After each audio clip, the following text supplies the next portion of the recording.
అత్యుత్తమ ప్లేస్మెంట్స్ తో ఎంఎన్సీ కంపెనీలలో ఉద్యోగమే లక్ష్యమా? ఇంజనీరింగ్ చదవాలనే మీ పిల్లల కలని కేజీ రెడ్డి కాలేజ్ తో నిజం చేసుకోండి. సన్న ఓట్లకు బోనస్ ఇప్పటి వరకు 1940 కోట్ల రూపాయలు ఇప్పటి వరకు చెల్లించిండ్రు అధ్యక్ష. ఇవి మా గ్యారెంటీలు. ప్రజలు మమ్మల్ని నమ్మిండ్రు కాబట్టి మాకు కంటోన్మెంట్ ఉప ఎన్నికలలో పట్టం కట్టిరు, జూబ్లీ హిల్స్ ఉప ఎన్నికలలో పట్టం కట్టిరు, సర్పంచ్ ఎన్నికలలో 66% సీట్లు ఇచ్చి పట్టం కట్టిరు, మున్సిపల్ ఎన్నికలలో 85 నుంచి 90% ఓట్లు ఇచ్చి పట్టం కట్టిరు. ఇది రెఫరెండం అన్నోళ్లకు ప్రజలు గుణపాఠం చెప్పిండ్రు. లోకసభలో మీకు గుండుసున్న ఇచ్చారు అధ్యక్ష. 2023 డిసెంబర్లో అధికారం పోయింది. 2024లో పార్లమెంటులో గుండుసున్న వచ్చింది. తర్వాత అసెంబ్లీలు, సర్పంచులు, మున్సిపల్ ఎన్నికల్లో ఇన్ని ఎన్నికల్లో ప్రజలు తీర్పిస్తే ఇది ప్రజల తప్పు, మేము మంచోళ్ళమే అని ముసిగేసుకొని వాళ్ళు ఇట్లా అబద్ధాలు చెప్పుకొని కాలం గడుపుతున్నారు అధ్యక్ష. ఇది ఏమీ ప్రయోజనం లేదు. వాస్తవాలను గుర్తెరగండి, భూమి మీదకి దిగండి దయచేసి. మీరు రాజులు కాదు, ఇది మీ రాజ్యము కాదు. ప్రజలు రాజులు.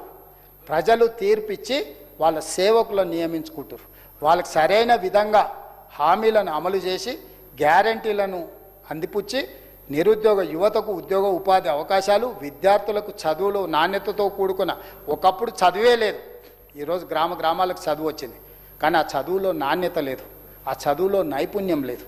నాణ్యత కలిగిన చదువు, నైపుణ్యంతో కూడుకున్న శిక్షణ ఈరోజు విద్యార్థులు ఆశిస్తారు. అందుకే నాణ్యతతో కూడుకున్న విద్య, బ్రేక్ఫాస్ట్తో పాటు ఉదయం బ్రేక్ఫాస్ట్, మధ్యాహ్నం లంచ్ కూడా ఇచ్చి నర్సరీ నుంచి 12th క్లాస్ వరకు తెలంగాణ ఎడ్యుకేషన్ పాలసీని అమెండ్ చేసి తద్వారా పేదలకు నాణ్యమైన విద్యను అందించాలని, 12th పైన చదువుకునే వాళ్ళకు వృత్తి నైపుణ్యాన్ని ఇచ్చి బ్లూ కాలర్ జాబులు క్రియేట్ చేయాలని. వైట్ కాలర్ జాబులు మొత్తం పోతాయి, ఏ సునామీలో కొట్టుకుపోతారంటే ఈరోజు లక్షలాది మంది నిరుద్యోగ యువకులను బ్లూ కాలర్ జాబులు, బ్లూ కాలర్ అంటే మనకు ఫిట్టర్ కావచ్చు, ఎలక్ట్రీషియన్ కావచ్చు, ప్లంబర్ కావచ్చు, ఇలా చేతి వృత్తులతోని, అదేవిధంగా బ్యూటీ పార్లర్లు కావచ్చు, హెయిర్ కటింగ్ సెలూన్లు కావచ్చు, ఇలాంటి చేతి వృత్తి, కుల వృత్తి, వంటలు ఏ వచ్చి చేయదు అధ్యక్ష, మనుషులే చేయాలా, షెఫ్ అంటారు కదా.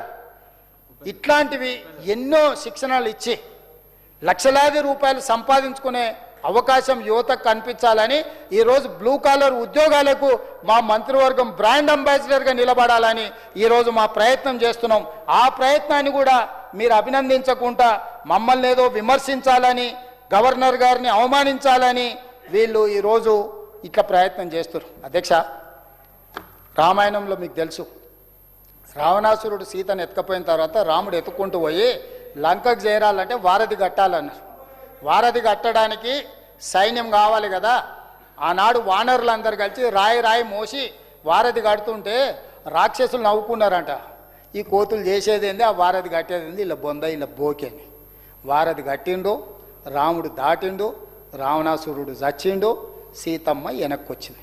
ఇవాళ కూడా మేము విజన్ డాక్యుమెంట్ తయారు చేస్తే అయినట్టే ఫ్యూచర్ సిటీ అంటే బోగస్ సిటీ అని, లేకపోతే అదేంది బ్యూటిఫికేషన్ అంటే లూటిఫికేషన్ అని ఇట్లా మాట్లాడే రాక్షసులందరికీ కూడా ఈ పాలసీ గుణపాఠం చెప్తుంది అధ్యక్ష. కళ్ళ ముందల చేసి చూపిస్తాం అధ్యక్ష, కళ్ళ ముందు చేసి చూపిస్తాం. ఆనాడు రామాయణంలో వానరులు వారధి గడుతున్నప్పుడు అపహాస్యం చేసిన రాక్షసులకు వాళ్ళ గురువైన రావణాసురుడికి ఏ శిక్ష పడ్డదో, రామబాణం దెబ్బకు ఏమి జరిగిందో ఈనాడు కూడా మా తెలంగాణ రైజింగ్ 2047ని వెకిలి చేష్టలతోని, చిల్లర మాటలతోటి చిన్న చేసి చూపించే ప్రయత్నం ఎవరైతే చేస్తుండ్రో ఆనాడు రావణాసురుడు రాక్షసులకు పట్టిన గతే ఈనాడు పడుతుంది. 2034కి ప్రణాళికలు వేసినాము. ఇంకా 8 సంవత్సరాలు మా చేతుల్లో ఉంది. 8 సంవత్సరాలు మొదటి విడతగా ప్రణాళికలు చేసినాము. 2029 ఎన్నికలు అనేది పాసింగ్ క్లౌడ్ మాత్రమే. ప్రజలు స్పష్టంగా నిర్ణయం తీసుకున్నారు. ఈ ప్రభుత్వమే, ఈ నాయకత్వమే, ఈ మంత్రివర్గమే 2034 వరకు కొనసాగుతుంది. ఈ విజన్ డాక్యుమెంట్ని అమలు చేస్తారు. తద్వారా $1 ట్రిలియన్ ఎకానమీకి చేరుకుంటారు. First phase of reforms, first phase of planning తోటి ఆర్థిక వ్యవస్థ బలోపేతమవుతుంది, తెలంగాణ నిరుద్యోగ యువకులకు ఉద్యోగ ఉపాధి అవకాశాలు వస్తాయి, ఈ ప్రాంతానికి పరిశ్రమలు వస్తాయి, ఈ ప్రాంతంలో వ్యవసాయం లాభసాటిగా మారుతుందని 4 కోట్ల తెలంగాణ ప్రజలు విశ్వసిస్తున్నారు. ఆ దిశగా నిరంతరం పనిచేస్తాం అధ్యక్ష. నేను గతంలో ఉన్న నాయకులకు విజనరీ అని నేను చెప్పుకోను, రైతు రాజునని నేను చెప్పుకోను, తెలంగాణ ఉద్యమకారునని నేను చెప్పుకోను, అంతంత పదాలు నేనేం చెప్పుకోను. నేనేం చెప్తా అంటే నేను హార్డ్ వర్కర్ని, నేను కష్టజీవిని, నాకు తెలియంది తెలుసుకుంటా, తెలుసుకున్నది నేర్చుకుంటా, నేర్చుకున్నదాన్ని 10 మందికి పంచుతా. ఈరోజు మాట్లాడేటోళ్ళు అధ్యక్ష ఇవాళ ఆడ నెత్తి దూకుంటా నేను వార్డు మెంబర్ కాకుండా డాక్టర్ వైఎస్ రాజశేఖర రెడ్డి మంత్రిని చేసిండు. ఇది మర్చిపోవద్దు. ఎవరి దయతోని మంత్రి అయినావు? డాక్టర్ వైఎస్ రాజశేఖర రెడ్డి మంత్రిని చేశాడు. అంతకుముందు వార్డు మెంబర్ కూడా కాదు నువ్వు. ఆ వెనకాలు ఉన్నాయన ఎవరి దయతో ఎమ్మెల్యే అయ్యిండు? చంద్రబాబు నాయుడు కాళ్ళు పట్టుకుంటే ఎమ్మెల్యే అయ్యిండు సిరిసిల్ల నుంచి. ఆనాడు సుధాకర్ రావుకు తెలుగుదేశం టికెట్ ఇస్తే సీఎం రమేష్ను మభ్యపెట్టి ఆ బీఫామ్ను మాయ చేసి సొంత పార్టీలో కేకే మహేందర్ రెడ్డిని, తెలుగుదేశంలో సాటి కులస్తుడైన సుధాకర్ రావుని ఇద్దరిని మోసం చేస్తే సావు తప్పి కన్ను లొట్టబోయి చంద్రబాబు నాయుడు దయా దాక్షిణ్యంతో ఎమ్మెల్యే. వాళ్ళిద్దరు ద్రోహులు అధ్యక్ష. నేను సొంతంగా జడ్పీటీసీ గెలిచిన, నేను సొంతంగా ఎమ్మెల్సీ గెలిచిన అధ్యక్ష. ఆ తర్వాతనే రాజకీయ పార్టీలకు వచ్చిన. నేను స్వశక్తి పాలమూరు బిడ్డను. తట్ట పని, పార పని, మట్టి పని చేసి ప్రజల నుంచి ఎన్నిక వచ్చినోని. నాకు నీకు పోలికే ఉంది, పొంతనే ఉంది. నా కాలి గోటి కూడా సరిపోరు మీరు. మీ జీవిత కాలం ఊడిగం చేసిన పనికిరారు మా పాలమూరు జిల్లాకు. మీ నాయకుడిని నేను భుజాల మీద పోసి ఎంపీకి గెలిపించిన ఆయన పొత్తులో భాగంగా సిగ్గులేని మాటలు మాట్లాడతారు. కృతజ్ఞత అనేది ఒక పదం ఉంటుంది అధ్యక్ష. మానవ జన్మ ఎత్తినోడికి ఎవరికైనా కృతజ్ఞత అనే ఒక పదం ఉంటుంది. వాళ్ళ జాతిలోనే ఆ పదం లేదు అధ్యక్ష. 2009 ఎన్నికల్లో నేను ఎంబడుండి తిప్పి పొత్తులో భాగంగా, పొత్తు ధర్మంలో భాగంగా చంద్రశేఖరరావు గారిని ఎంపీగా మేం గెలిపించినాం అధ్యక్ష. పాలమూరు బిడ్డలము. పాలమూరులో ఊరు లేదు, పార్లమెంటులో నోరు లేదు. కానీ తెలంగాణ దెబ్బతినొద్దు అని, అస్తిత్వం దెబ్బతినొద్దు అని మేము గెలిపిస్తే అన్నం పెట్టిన మాకు సున్నం పెట్టినారు అధ్యక్ష. మాకు చూరాల కానీ, లేకపోతే సుంకేష్ల కానీ, లేకపోతే పాలమూరు రంగారెడ్డి ఎత్తిపోతలు కానీ, కల్వకుర్తి కానీ, భీమా కానీ, నెట్టంపాడు కానీ ఏ ప్రాజెక్ట్ అయినా 10 ఏళ్ళలో పూర్తి చేసిండ్రు అధ్యక్ష. ఇంతకంటే దుర్మార్గం ఉంటుందా? టెండర్లు పిలవాలి, కాంట్రాక్టులు ఇవ్వాలి, కమిషన్లు కొట్టాలి, బామార్దులు పంచుకోవాలి. ఇదేనా అధ్యక్ష? ఇదా వీళ్ళు చేసింది? దీని నిర్వాహకానికి మళ్ళీ గొప్పగా వచ్చి మాట్లాడతారు, అడ్డమాట మాట్లాడతారు. మీరు ఎంత అడ్డం మాట్లాడితే అన్ని పడతాయి. మర్యాదగా ఉంటే సాఫీగా సాగుద్ది.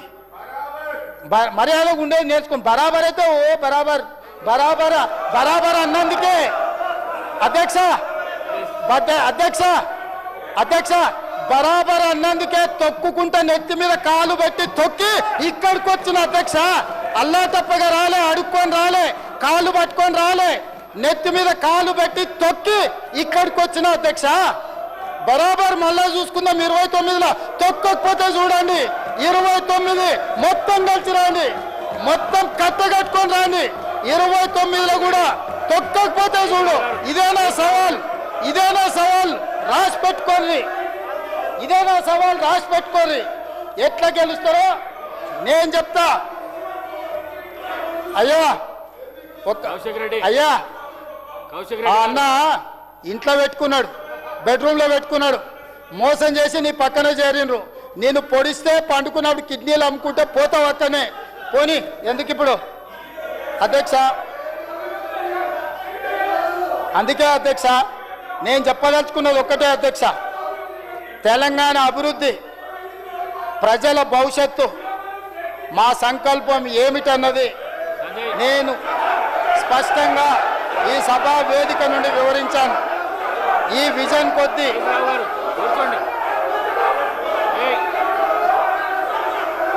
కూర్చోండి ప్లీజ్. హరీష్ రావు గారు కూర్చోండి. కౌశిక్ రెడ్డి గారు. ఏందులే అధ్యక్ష తెలంగాణ అభివృద్ధి, ప్రజల భవిష్యత్తు పట్ల మా సంకల్పం ఏమిటన్నది నేను స్పష్టంగా ఈ సభా వేదిక నుండి వివరించాను. ఈ విజన్ కొద్ది మందికి పాయిజన్గా మారి బాధ పెట్టవచ్చు. వాళ్ళ మానసిక పరిస్థితిని మరింత విషపూరితం చేయొచ్చు. అధికారం పోయిందన్న బాధ, వారసత్వంగా వస్తుందనుకున్న ముఖ్యమంత్రి పదవి దక్కకపోవడం వల్ల కొద్ది మందికి ఈ విజన్ రుచించకపోవచ్చు. ప్రతిపక్షం అధికార పక్షాన్ని విమర్శించడం సహజం, కానీ వాళ్ళ విమర్శల పరిధి దాటి విషం కక్కుతున్నారు. తెలంగాణ ప్రజల కోసం వాళ్ళు కక్కే విషాన్ని నేను శివుడి లెక్క కంఠంలో దాచుకునే శక్తి నాకు, మా మంత్రివర్గ సహచరులకు ఉంది. కాబట్టే ఇబ్బంది ఏమీ లేదు. కుంగి కృషించి నశించే వారిని ఎవరు మాత్రం కాపాడగలరు. అటువంటి వారికి ఆరోగ్యశ్రీలో కూడా ఇప్పటికి వైద్యం లేదు. దాన్ని చేర్చి వాళ్ళకు ఆ వైద్యాన్ని అందించాల్సిందిగా వైద్య ఆరోగ్య శాఖ మంత్రి దామోదర్ రాజనరసింహ గారికి విజ్ఞప్తి చేస్తున్నా. అధ్యక్ష, గవర్నర్ ప్రసంగంపై ధన్యవాదాలు తెలిపే తీర్మానంపై నిన్న సిరిసిల్ల ఎమ్మెల్యే గారు మాట్లాడుతూ కొన్ని విమర్శలు చేశారు. వాటిని చూసిన తర్వాత నాకు ఒక విషయం అర్థమైంది. వారి తండ్రి గారు ఆయనకు మాటలు, మూటలు, మాయ మాటలు, ఈ 3 విషయాలనే తారక మంత్రంగా నేర్పినట్టు ఉన్నారు. ఇచ్చిన హామీల విషయంలో ప్రజల్ని మోసం చేయడంలో డబుల్ త్రిబుల్ పిహెచ్డీలు చేసిన వీళ్ళు మా గురించి మాట్లాడే నైతిక అర్హత లేదు. అధ్యక్ష, వెనకటికి ఒక ఆయన అప్పులు ఎందుకు మిగిలాయరా అంటే ఎగ్గొట్టడం చేతగాక మిగిలిపోయినాయని. వాళ్ళు ఎగ్గొట్టిన అప్పులను ఈరోజు కట్టడానికే ఈరోజు మా పరిస్థితి ఈ పరిస్థితికి వచ్చింది. దాదాపుగా 8,11,000 కోట్ల రూపాయల భారాన్ని మోపి 11% పైగా వడ్డీల భారంతో మా నెత్తిన పెట్టిపోయినా భరిస్తూ ప్రజల సంక్షేమం, ఇచ్చిన మాట విషయంలో రాజీ పడకుండా కష్టపడటం మా నైజం. సుట్టమై వచ్చి దయ్యమై పట్టిండంటే వెనకటికి ఎవడు. అధ్యక్ష, సుట్టమై వస్తే దయ్యమై పట్టిండంట. తెలంగాణ ఉద్యమం పేరుతో అధికారంలోకి వచ్చిన ప్రజలను ఘోరంగా వంచిన వీళ్ళు మాకొచ్చి నీతులు చెప్తున్నారు. అధ్యక్ష, పాలకుండ దగ్గర, అధ్యక్ష వెనకటికి ఎవరో అంట పాలకుండ దగ్గర దొంగపిల్లిని కాపలా పెట్టారట. పాలకుండ దగ్గర దొంగపిల్లిని కాపలా పెడితే పాలు కుండలు ఉంటాయి. అధ్యక్ష, వీళ్ళకు కూడా తెలంగాణ రాగానే అధికారాన్ని అప్పచెప్తే 10 సంవత్సరాలు తెలంగాణ మొత్తం దోసుకొని పంచుకొని తిని ఈరోజు తిన్నదరగకు వచ్చి ఇక్కడ లొలి పెడుతున్నారు. అధ్యక్ష, అందుకే అధ్యక్ష, అందుకే ఇక్కడ మాత్రం పుత్రరత్నం గారు చిలక పలుకులు పలుకుతున్నాడు. 6 గ్యారంటీలలో ఒక్కటి